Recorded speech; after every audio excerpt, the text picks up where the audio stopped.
Olá, meu povo, Deus abençoe sua vida, muita alegria de estar aqui com você mais uma vez. Eu quero, neste momento, trazer mais uma mensagem da Palavra do Senhor, mas eu já te peço antes, deixe o seu like, se inscreva no canal se você não for inscrito ainda e compartilhe este vídeo com as suas redes sociais. É muito importante para nós, para que possamos semear a Palavra de Deus. E você fazendo isso, você vai estar nos ajudando e também, com certeza, você vai ser muito abençoado pelo fato de você estar semeando a Palavra do Senhor. Nós vamos agora para uma breve vinheta e logo em seguida estarei de volta com mais uma mensagem da Palavra do Senhor.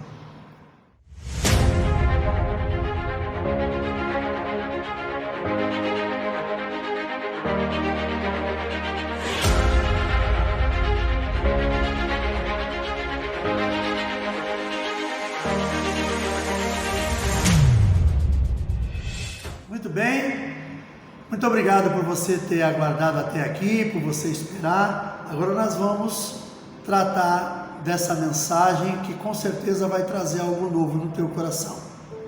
Abra comigo a palavra do Senhor no livro de Mateus, capítulo 13, nós vamos ler dos versos 47 ao verso 50. Diz assim a palavra do Senhor: O reino dos céus é ainda semelhante a uma rede que, lançada ao mar, recolhe peixes de toda espécie. E quando já está cheia, os pescadores arrastam-na para a praia e, assentados, escolhem os bons para os cestos e os ruins deitam fora. Assim será na consumação do século. Sairão os anjos e separarão os maus dentre os justos e os lançarão na fornalha acesa. Ali haverá choro e ranger de dentes. Amém, queridos?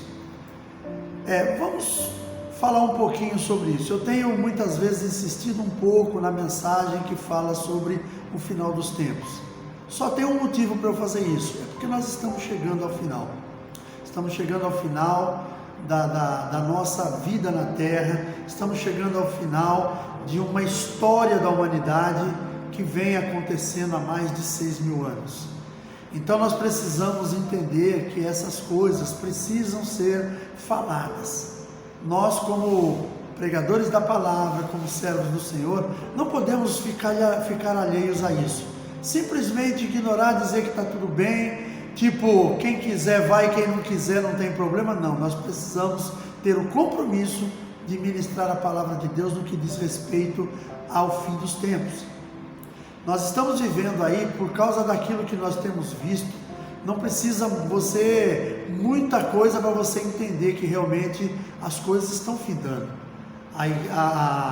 O tempo está se acabando, as cortinas deste grande teatro da humanidade estão se fechando. E eu coloquei o tema dessa mensagem como: você escolhe, ou se você preferir, qual a sua escolha? São as nossas escolhas que determinam nossa derrota ou sucesso, determinam a nossa alegria ou tristeza, determinam nossa vida eterna na glória ou no fogo. Aí vem o título da mensagem novamente: você escolhe. O que você quer para a sua vida? O que você tem feito no seu dia a dia? Qual é o seu projeto de vida? E o que ele vai causar para você?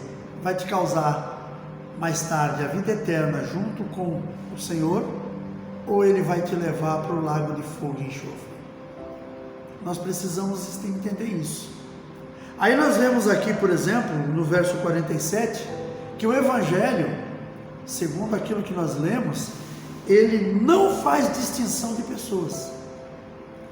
Se você é pobre ou é rico, se você de uma raça A ou B, se você é um profissional ou você é apenas um servente, se você é o que for, você pode alcançar a vida eterna com o Senhor.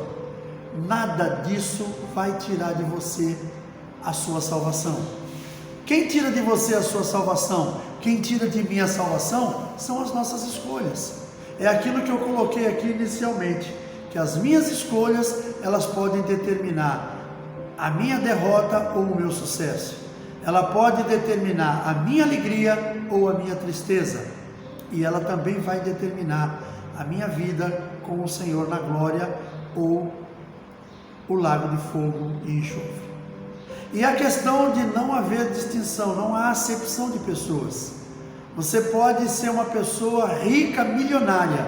Se você crê que Jesus é o Senhor e você seguir os seus mandamentos, você será salvo. Se você é uma pessoa paupérrima, vive na dificuldade, e você acredita que Jesus é Senhor, e você seguir os seus mandamentos, você será salvo. Aqui nessa terra, querido, nós estamos passando apenas por um tempo.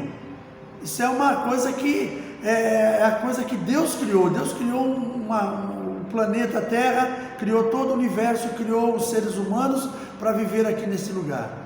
E talvez coisas que eu tenho certeza de uma coisa: quando Deus criou tudo, quando nós lemos lá o livro de Gênesis, Deus colocou o homem num jardim. Quando ali a Bíblia ilustra a questão de jardim, ela está determinando que é um lugar bonito, um lugar gostoso de se viver, um lugar onde as coisas ruins não aconteceriam. Mas Deus deu ao homem o livre-arbítrio, para que o homem fizesse as suas escolhas. E infelizmente, os nossos pais, lá no início de toda a história da humanidade, fizeram escolhas erradas. Decidiram não obedecer a palavra de Deus, desobedeceram um mandamento que o Senhor havia dado, e aquilo ali nos trouxe a consequência de perder aquela vida no jardim e fomos colocados na terra. Quando fomos colocados na terra, não é que nós somos tirados de um lugar para o outro, apenas o jardim, praticamente, vamos dizer assim, o jardim desapareceu. Estou usando uma linguagem figurada. O jardim desapareceu. A partir de agora, você vai viver na terra de uma forma diferente. Você vai ter que se virar com tudo. No jardim você trabalharia, no jardim você teria que produzir.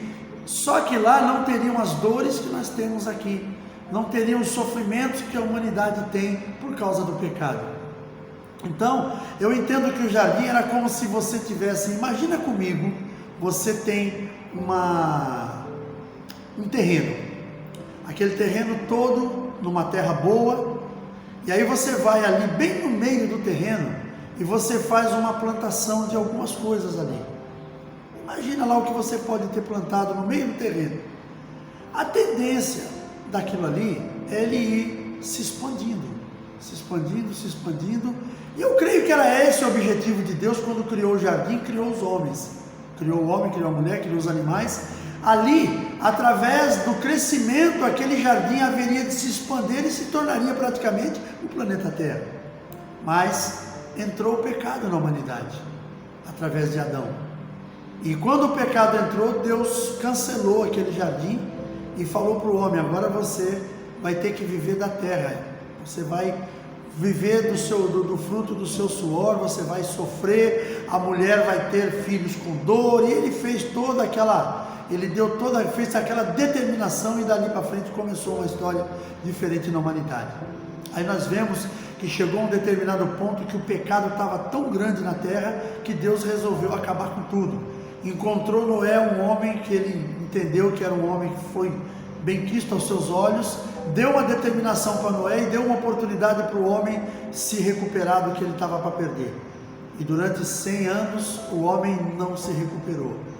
Veio o dilúvio, apenas a família de Noé e os animais que foi determinado por Deus entraram na arca, e depois daqueles 150 dias, 40 noites e 40 dias de chuva direta, e no total depois de 150 dias dentro da arca, quando a arca encontrou repouso, aqueles animais saíram e ali começou uma nova história. Mas não parou por ali, porque mais para frente nós vemos lá a Torre de Babel, o homem querendo fazer tudo diferente, o homem querendo conquistar a sua própria glória, querendo construir alguma coisa para chegar ao céu através da sua própria força, e Deus não haveria de permitir isso. Deus desceu, fez aquela confusão de língua no meio daquele povo, se espalharam por toda a terra. Bom, e a humanidade continuou fazendo coisas ruins. O povo depois quando Deus chamou Abraão, prometeu para Abraão que seria o pai de uma grande nação. Através dele veio Isaac, através de Isaac veio Jacó, através de Jacó vieram as 12 tribos, mas o povo continuava fazendo escolhas erradas. E nós vamos vendo aí depois, quando chegam o tempo dos reis, vem os juízes, vem os reis, depois os profetas, e aqueles homens profetizaram sobre tudo o que haveria de acontecer, e o povo continuava fazendo as coisas do seu jeito. Chegamos em Jesus. Jesus, ele veio para que o povo judeu fosse livre da maldição do pecado. Mas aquele próprio povo não quis. Aquele próprio povo negou Jesus. Aquele próprio povo, que era o povo dele, acabou colocando ele numa cruz. Mas Jesus, ele já havia deixado algumas determinações, que Deus já sabia do coração do homem. Então depois aquilo ali começou a ser espalhado por toda a humanidade. Todo aquele que aceitasse seria agraciado com a salvação. Só que a salvação, ela vai passar por um processo.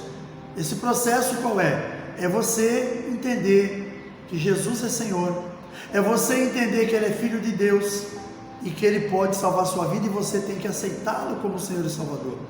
Lá no livro de João 3,16 diz: porque Deus amou o mundo de tal maneira que deu o seu Filho unigênito, para que todo aquele que nele crê não pereça, mas tenha vida eterna. Então, quando nós cremos no Senhor, nós temos essa vida eterna. Agora nós temos que entender também que há pessoas que fazem escolhas erradas, como é aquilo que eu coloquei aqui como título da mensagem. Você escolhe você o que você quer para a sua vida, sabe? Igual aconteceu naquela divisão que houve lá, quando Abraão e o seu sobrinho Ló tiveram que se separar por causa do gado, por causa dos seus servos que estavam tendo problemas lá, por causa do gado, por causa de muitas riquezas que eles adquiriram. E Abraão falou assim: escolhe o que você quer, para que lado você quer ir. E Ló fez a sua escolha. Ló escolheu ir para o lado das campinas de Sodoma e Gomorra. Mais tarde, Abraão teve que ir lá para livrar ele. Deus mandou um anjo lá para livrar aquela família, porque aquele povo era corrompido. Às vezes as nossas escolhas, que parecem ser coisas boas, elas só têm aparência de ser boa. Quando você descobre lá na frente, você fez a escolha errada.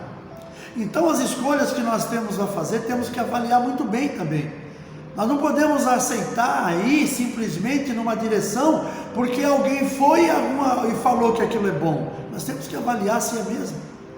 E quando aqui a Bíblia fala que os peixes são lançados, aqui o Evangelho é como um pescador que lança sua rede, e quando ele puxa a sua rede para fora, ele vai separando os peixes bons e colocando no cesto, e os peixes pequenos, os peixes ruins, ele vai jogando, lançando fora.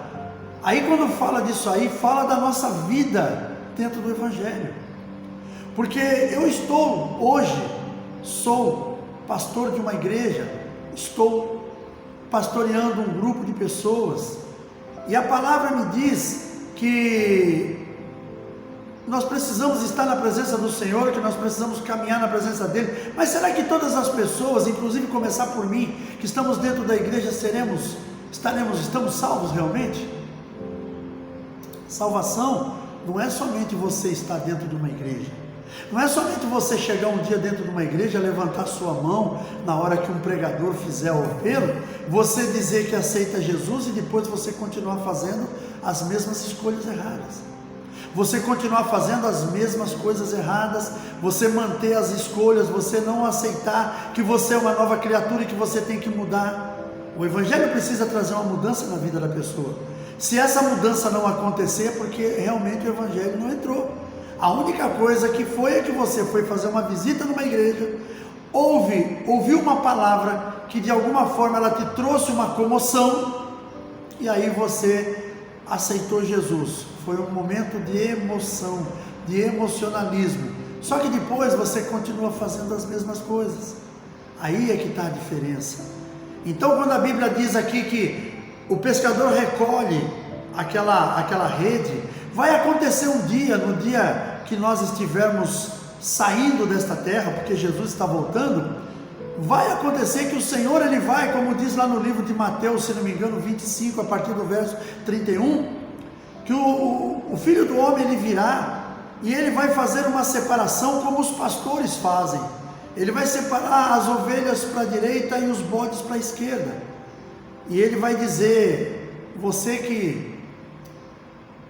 que me recebeu, você que me ajudou quando eu estava doente, você que me deu água quando eu estava com sede, me deu comida quando eu tive fome, me vestiu quando eu estava nu, foste me visitar quando eu estava enfermo, você entra para o gozo do seu Senhor. E eles não entenderam por que aquilo ali, mas aí eu digo, são as escolhas. Fizeram as escolhas certas, escolheram caminhar na presença do Senhor, escolheram viver longe do pecado, escolheram ajudar as pessoas, escolheram fazer aquilo que a palavra de Deus determina. Infelizmente ele olha para o outro lado, para a esquerda, e ele diz assim: vocês que estão aqui, eu tive fome e não me deste de comer, eu tive sede e não me deste de beber, eu tive nu e não me vestiste, estive doente e não foste me visitar, vai para o fogo eterno. É a mesma escolha que acontece aqui nessa parte que a Bíblia ensina para a gente através do pescador, é a mesma que está falando ali no Mateus 25, 31, que o Senhor Jesus, Ele há de fazer isso quando Ele voltar para buscar a sua igreja, quando vai haver uma separação.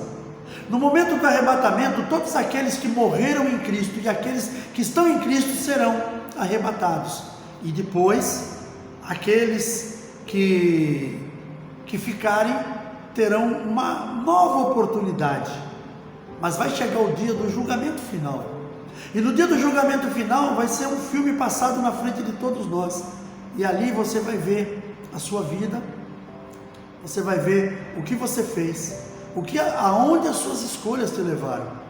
Por isso que eu falo que não é o caso da pessoa estar dentro da igreja que vai dizer que ela está salva.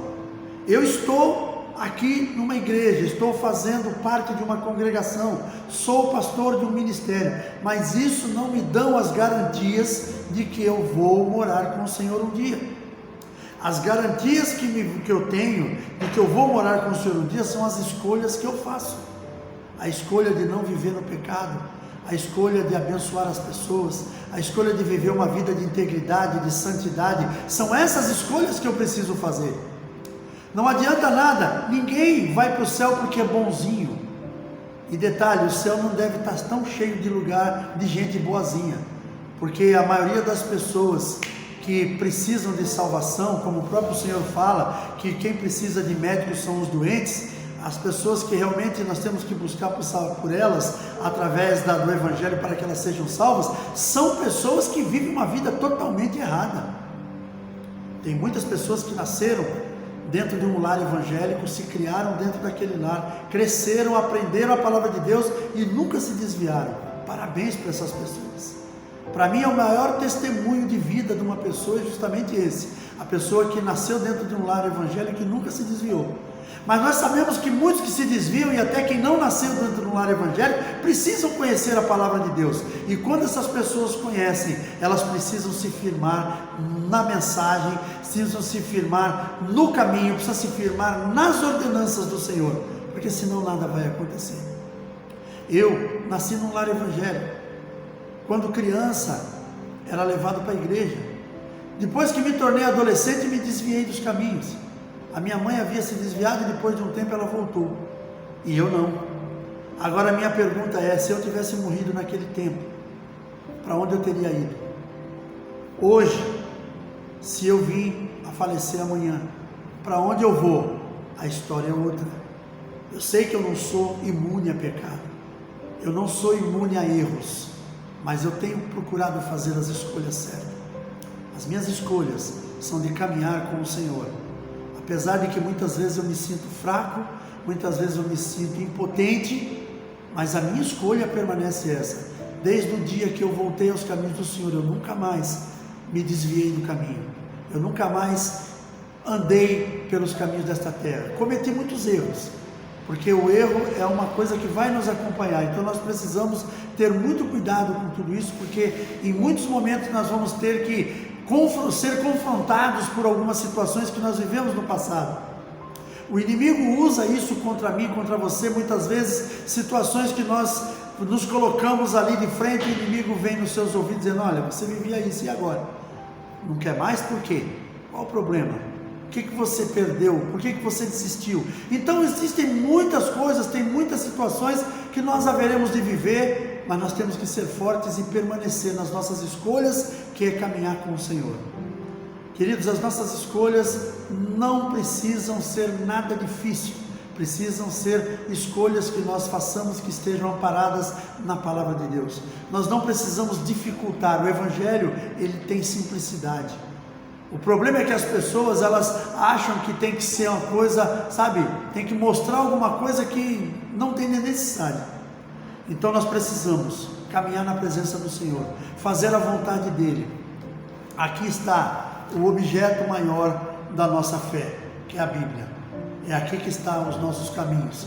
É aqui que ensina como é que nós temos que fazer as nossas escolhas. Então, querido, você que está aí do outro lado me assistindo, pensa nisso aí. Pensa nas escolhas que você tem feito. Todavia, quando se fala das escolhas, o Evangelho não faz distinção, como eu falei. Mas este mesmo Evangelho, depois de avaliadas as escolhas, faz separação daqueles que vão e dos que ficam. Aqui nós lemos no versos 2, quando ela está cheia, a rede, os pescadores arrastam-na para a praia e assentados escolhem os bons para os cestos e os ruins deitam fora. Então, pera bem, as nossas escolhas são que vão determinar para onde nós vamos, tá? Então nós precisamos entender que o Evangelho, depois de feitas as avaliações sobre nós, ele vai fazer uma separação. E essa separação vai ser no final de todas as coisas. Então nós temos que tomar cuidado, muito cuidado com isso. Muitos serão lançados no fogo eterno. Por quê? Porque fizeram as escolhas erradas, porque não aceitaram o perdão de Deus, que é uma coisa principal.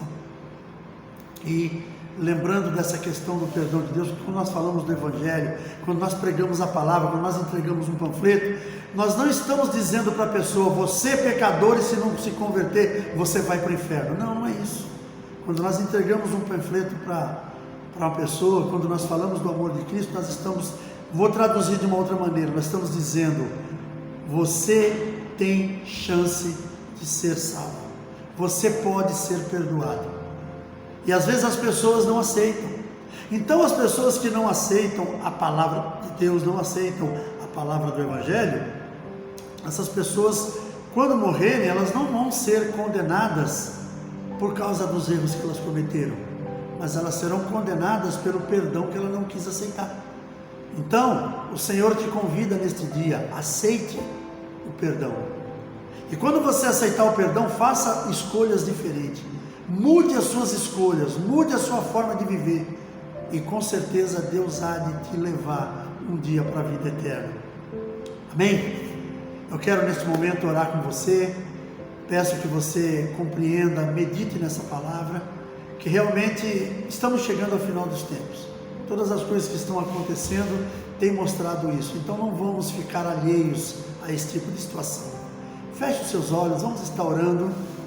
Salvador eterno, Pai querido, eu quero te louvar e te agradecer por mais esta oportunidade que o Senhor me concede, de estar aqui diante destas pessoas, pregando a Tua palavra.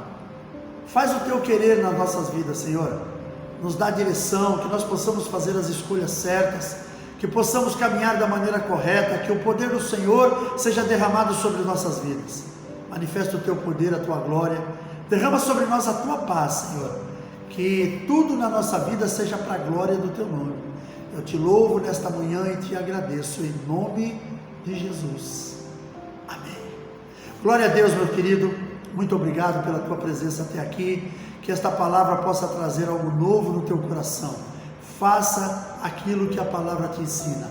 Escolha aquilo que é correto. Escolha as coisas certas, para que um dia nós possamos todos estar juntos, lá na glória com o Senhor. Que Deus abençoe sua vida. Um forte abraço, um beijo no coração e até o próximo vídeo, se assim o nosso Deus permitir.